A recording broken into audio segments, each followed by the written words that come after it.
എനിക്ക് എൻ്റെ ലൈഫിൽ ഏറ്റവും വലിയ റിഗ്രറ്റ് എന്താണെന്ന് വെച്ചാൽ എനിക്ക് എൻ്റെ ബെസ്റ്റ് ഫ്രണ്ടിൻ്റെ കല്യാണം കൂടാൻ പറ്റിയില്ല.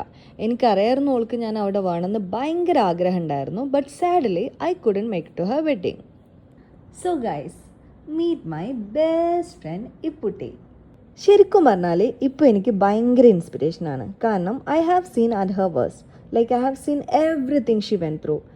എന്നിട്ടും ആ ഒരു സ്ട്രോങ് കമ്പാക്ക് ഉണ്ടല്ലോ, അത് ഞാൻ ഇപ്പോൾ ശരിക്കും കണ്ടിട്ടുണ്ട്. ലൈക്ക് ആ ഒരു ഗ്രാഫ് എനിക്ക് ശരിക്കും അറിയായിരുന്നു. ഇപ്പോൾ കല്യാണത്തിന് ഞാൻ പോകാത്തത് കൊണ്ട് തന്നെ ഓള് ഞാനായിട്ട് ഭയങ്കര കട്ടീസായിരുന്നു. എൻ്റെ കല്യാണത്തിൽ വരൂല അത് ഇത് പറഞ്ഞിട്ട്. അപ്പോൾ ഞാൻ ശരിക്കും ടെൻസ്ഡ് ആയിരുന്നു.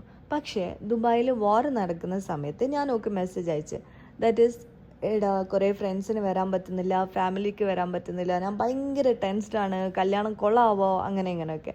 അപ്പോൾ എനിക്ക് അയച്ചൊരു മെസ്സേജ് ഉണ്ട്, ഈ എന്തായാലും വാ നമുക്ക് അടിച്ച് പൊളിക്കാം, പിന്നെ വിധിച്ചതേ നടക്കൂ.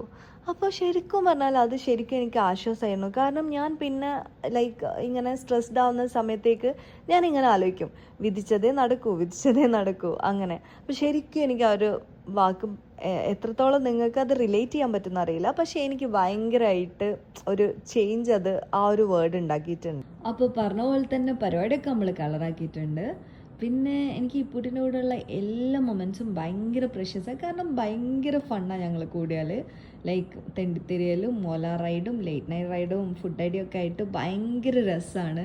അപ്പോൾ എനിക്ക് ഇപ്പൂട്ടിനോട് പറയാനുള്ളത്, ഹാപ്പി ബർത്ത്ഡേ ഇപ്പൂട്ടി. ലൈക്ക് ഈ ഇയറിൽ ഈ വിചാരിച്ച എല്ലാ കാര്യങ്ങളും ഇൻഷാ അല്ലാഹ് നടക്കട്ടെ. And thanks for being there. I am looking forward to more Ola rides and fun പരിപാടീസ് വിത്ത് യു ഇൻഷാ അല്ലാഹ്.